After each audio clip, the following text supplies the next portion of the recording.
मी विनायक जाते, विशुद्ध विद्यालय आणि वाणिज्य महाविद्यालय न्यास याचा अध्यक्ष आणि टॅक्समनच्या पुस्तकांचा लेखक.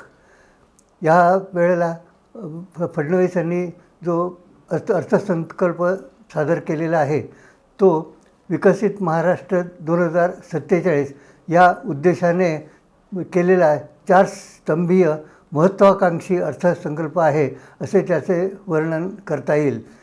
सवंग लोकप्रियतेच्या मागे न लागता मूलभूत पायाभूत सुविधांवर लक्ष देणे हे या अर्थसंकल्पाचे वैशिष्ट्य आहे आणि त्यामुळे महाराष्ट्राच्या प्रगतीला निश्चितच चालना मिळेल आणि 2047च्या अगोदरच महाराष्ट्र हा विकसित होईल ही मला खात्री आहे.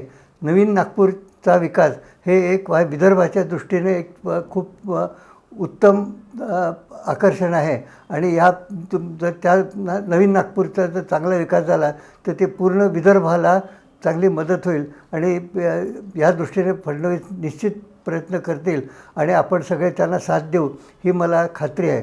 पुनश्च श्री फडणवीस यांचे उत्तम अर्थसंकल्पाबद्दल अभिनंदन.